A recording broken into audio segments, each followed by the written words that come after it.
Salut tout le monde, c'est Kyotaro et aujourd'hui on va parler du chapitre 1105 de One Piece qui s'appelle le summum de la folie, qui était un chapitre plus que correct, vraiment là ça continue à être cool donc c'est vraiment chouette. Mais avant ça je vais vous demander l'abonnement et le like s'il vous plaît, on a une machine à faire tourner.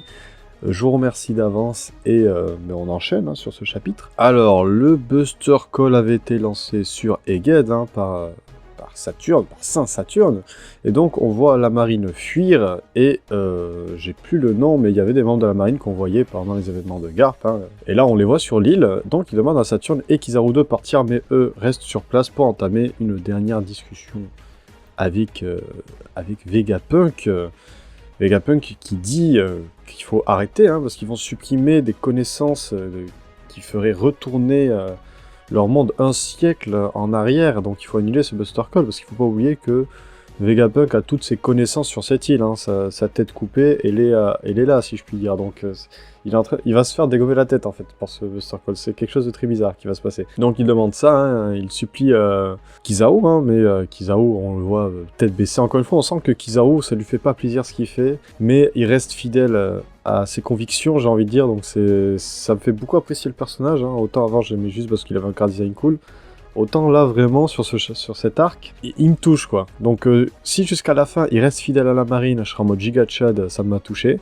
Si à la fin, il commence à finalement trahir la marine pour aider Vegapunk et tout, Giga Chad aussi, quoi. Donc là, j'avoue que c'est un perso, peu importe ce qu'il fait, pour l'instant, il est touchant, donc c'est bien. Mais voilà, du coup, Saturne, lui, n'en a que faire. Il dit que Vegapunk pourrait encore cacher quelque chose. Et il annonce aussi quelque chose de très intéressant. Il annonce qu'il a demandé à la marine de détruire un bateau qui essayait de partir. Et Vegapunk leur dit « Mais pourquoi t'as fait ça ?» Ils ne savaient rien sur le siècle oublié, ils savaient pas se battre, même pas, ils avaient pas commis de crime. Et Saturne dit « Ah, on sait jamais, t'as brisé un tabou comme Awara, t'as cherché là où il fallait pas, voilà ce qu'il en advient de tes erreurs, quoi, finalement. » Et donc c'est très intéressant parce que, autant il y a quelques chapitres passés, on avait vu qu'il y avait le bateau de Barbe Noire, où il y avait le drapeau de Barbe Noire. On apprend qu'il y a un bateau qui partait de Egghead, donc ça veut dire que c'était avant l'arrivée de... En plus de ça, c'était pas des criminels, donc pas des pirates. Et du coup, l'attaque continue,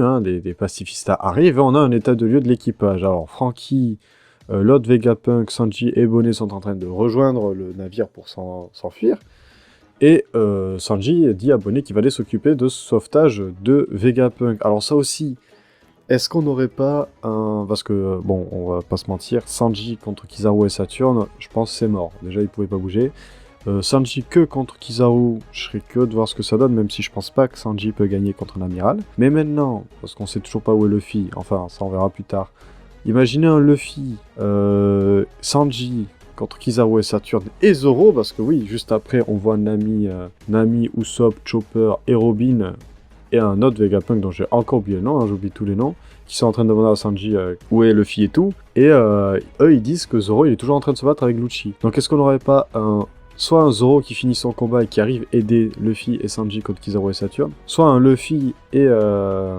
soit un Zoro, pardon, qui rejoint Luffy et Sanji, et un Lucci qui rejoint Vegapunk, Saturne et Kizaru pour des 3v3. Alors là, je vous dis, on aura l'un des meilleurs combats de One Piece qui va arriver bientôt, quoi. Ça va être une dinguerie, là. Donc voilà, et juste après, on voit aussi qu'il est en train de partir avec le navire, en le faisant glisser comme ça, avec une petite vanne où ils savent pas comment faire freiner, finalement. Et après, les pages sont jolies, on voit Saturne qui assiste...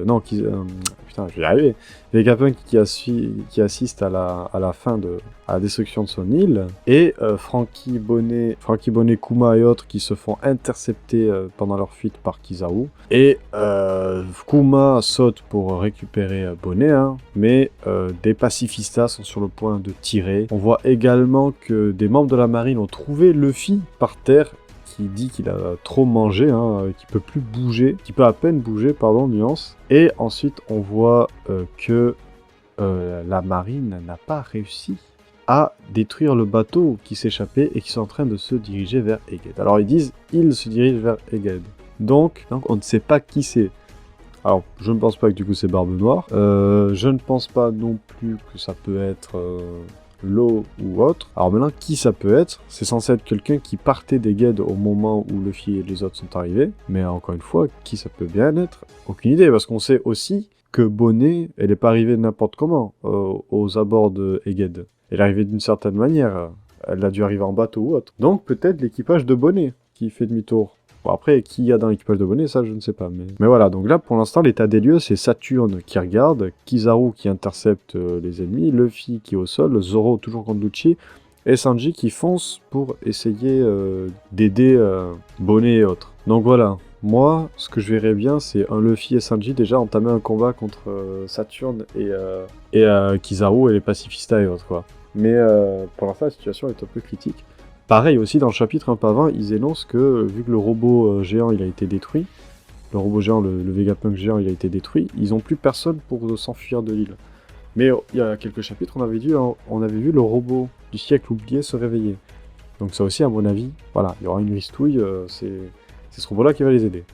Mais enfin, du coup, le chapitre de la semaine prochaine nous promet quelque chose de très très très intéressant, et j'ai hâte de voir ça. Encore une fois, n'hésitez pas à l'abonnement, le like. Si vous voulez venir parler des chapitres en live, n'hésitez pas, ça se passe sur Twitch, Foxrod Company, bien évidemment. Bref, à la semaine prochaine, les amis.